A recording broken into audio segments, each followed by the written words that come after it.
Hi, everyone. Welcome and good morning. Hope you're having a great day today, and I hope the weather is treating you well. I'm joining you from Colonial Vancouver, and I know my place has been receiving lots of liquid sunshine, but after the liquid sunshine or the rain, we can see lots of double rainbows here as well. So it's been really nice here in Vancouver.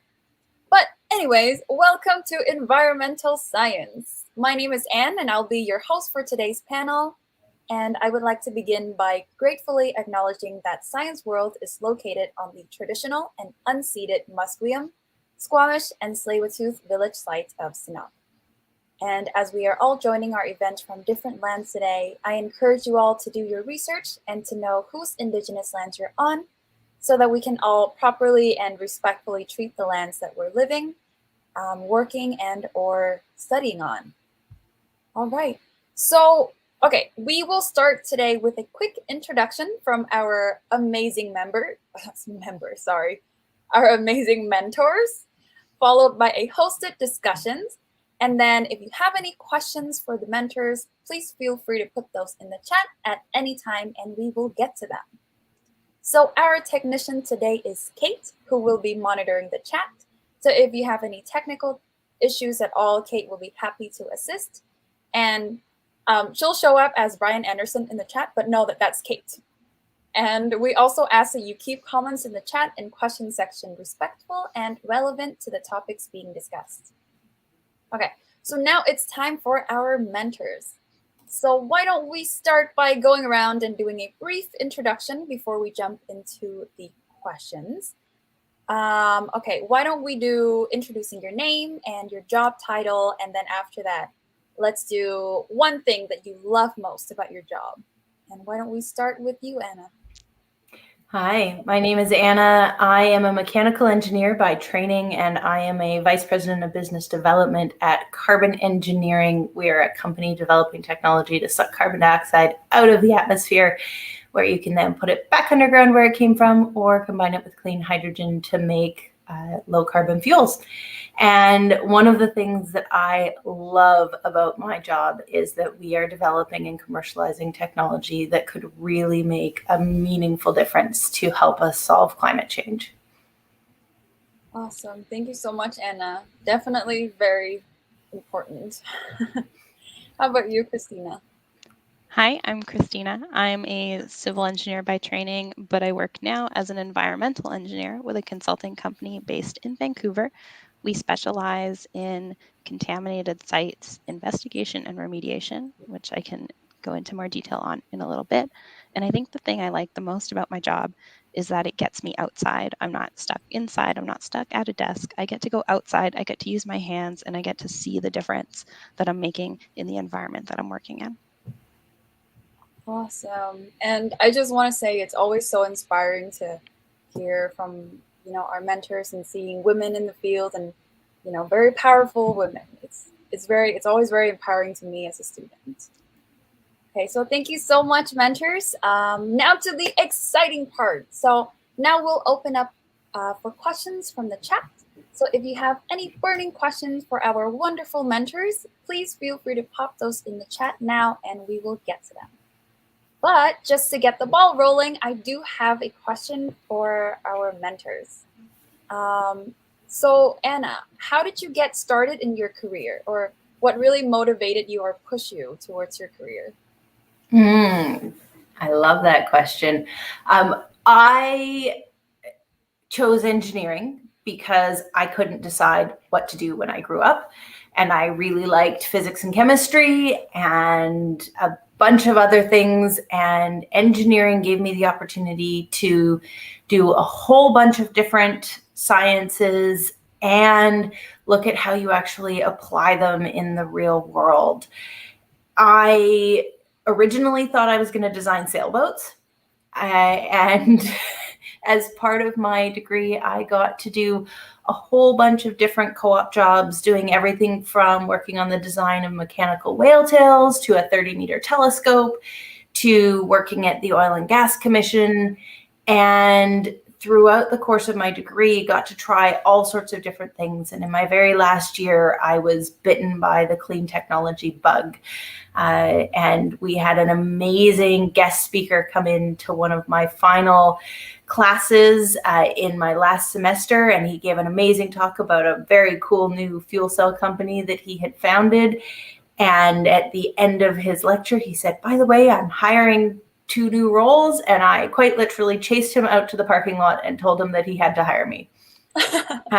So, and the rest is history. I ended up spending about a dozen years working for him and working on hydrogen and fuel cells.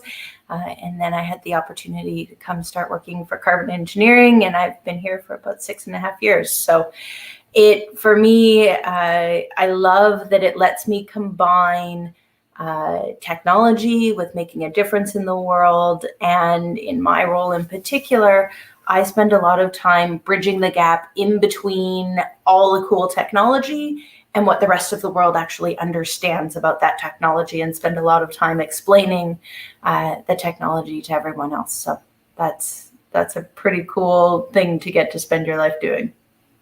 Thank you so much, Anna. That sounds like a really cool origin story of a superhero.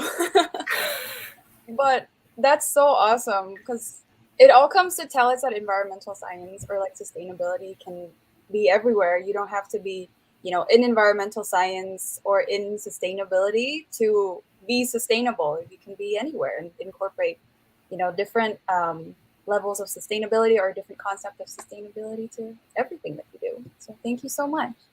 How about you, Christina? How did you get started in your career? My path to engineering actually started with National Engineering and Geoscience Month, which is March every year. There's usually events at Science World. There's usually events through EGBC, which is Engineers and Geoscientists BC. They're the ones who are in charge of all the engineers in BC, as their name suggests, and the geoscientists. And when I was in high school, in my town, I grew up in Kamloops, they had a popsicle stick bridge building contest at the university, and I got really invested in it. And I spent a lot of time building popsicle stick bridges for all of high school. I spent all 5 years of high school building popsicle stick bridges. And it really inspired me to pursue that after school. I really enjoyed it. I was thinking I would like to build real life size popsicle stick bridges instead of building mini ones. Let's build big ones. And when I got into school, I realized I should not be building bridges. It's not going to go well.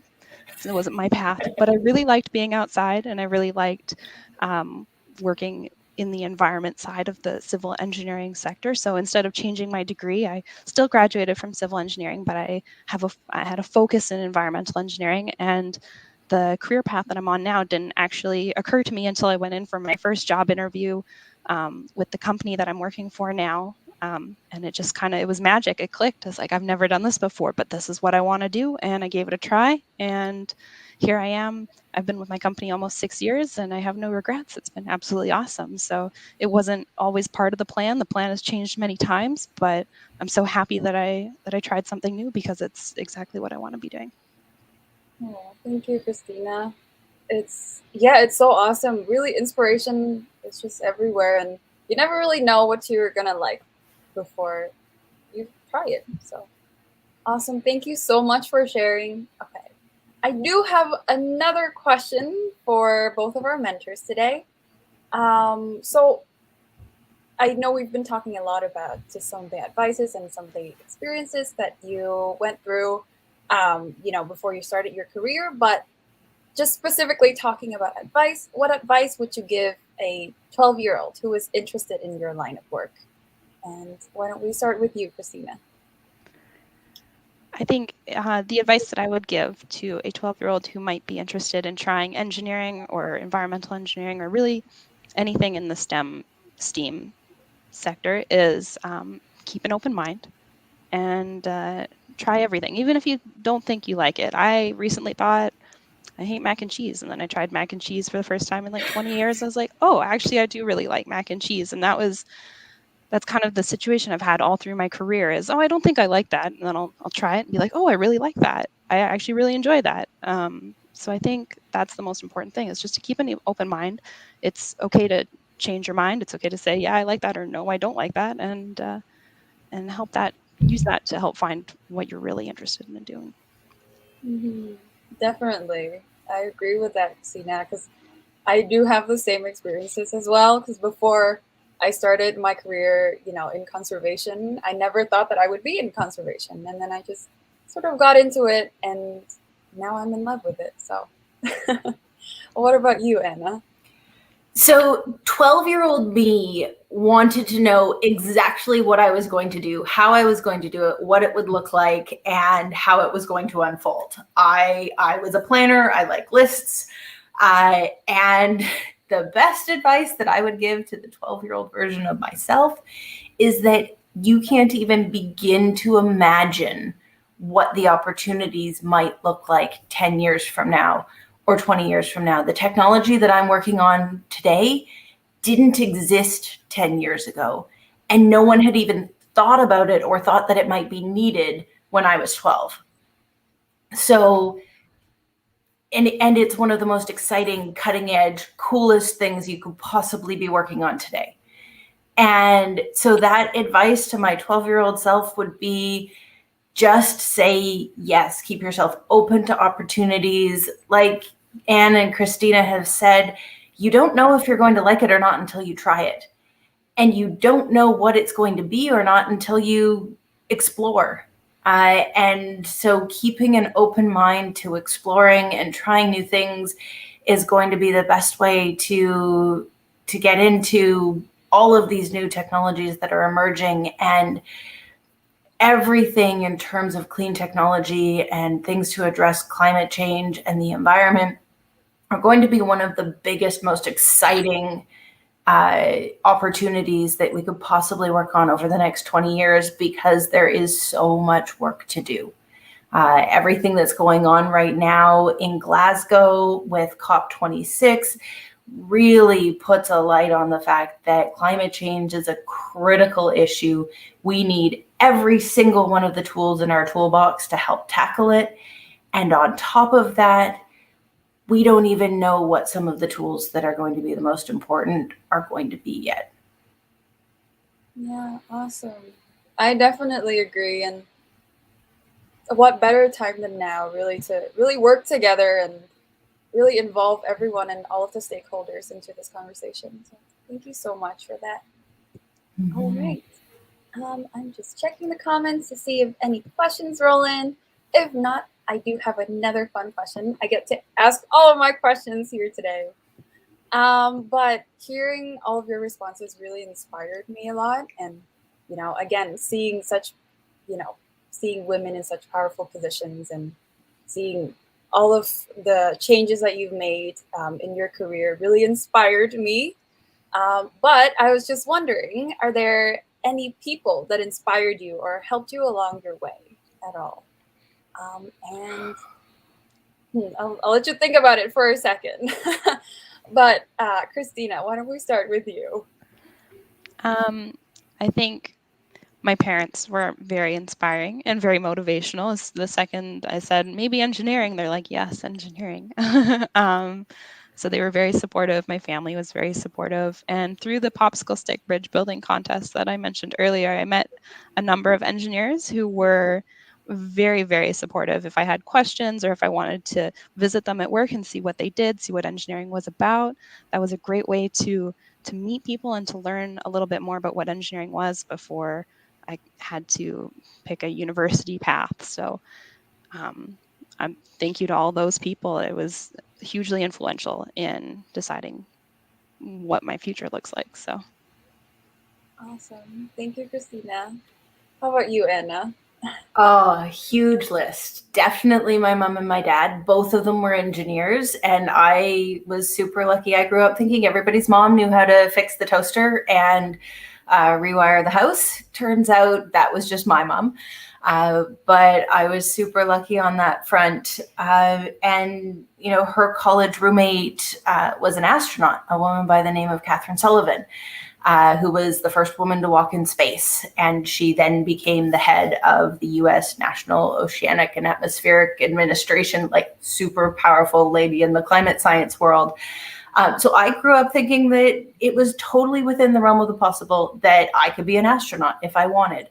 And, you know, coming into my career now, there are women who I work with every day. Our leadership team at Carbon Engineering is 50-50 men and women.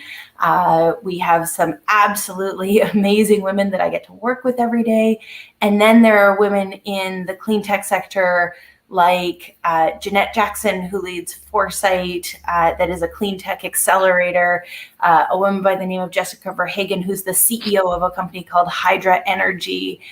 And these women are all doing absolutely amazing things out there and kicking butt and leading companies and just being super awesome in general. So I would say I've been super lucky to run into and work with a lot of amazing, amazing women over the course of my career. Oh, thank you so much, Anna. All right, it looks like we have 5 more minutes, so I just have one last question for the two of you, and it's gonna be a fun question. But can you tell me something cool about your job that most people don't know about? And I will pass it to Christina. I think something that's really cool about my job that most people maybe don't know about is that I get to work absolutely everywhere.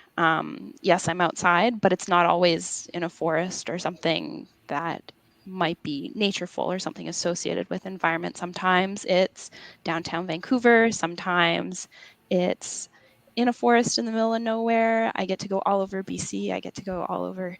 I've been to a couple different provinces throughout over Canada now, and I just think it's cool that this work it's not just one spot, it's not just one challenge, it's every different possible scenario in every possible place.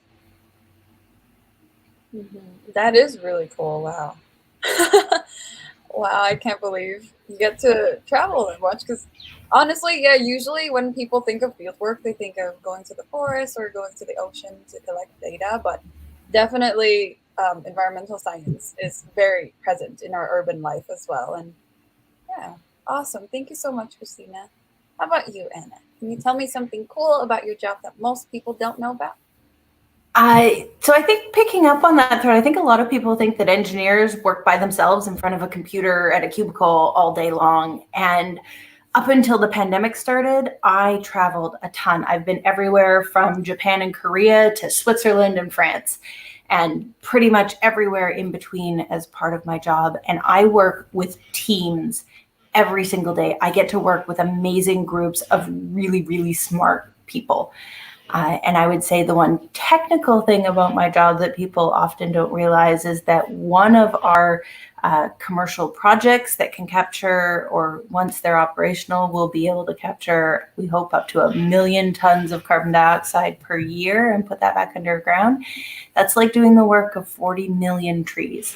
So we need trees, we love trees, we need more trees, and we can also help to give trees a boost by implementing technological solutions to help solve climate change. Fantastic. Thank you so much, Anna.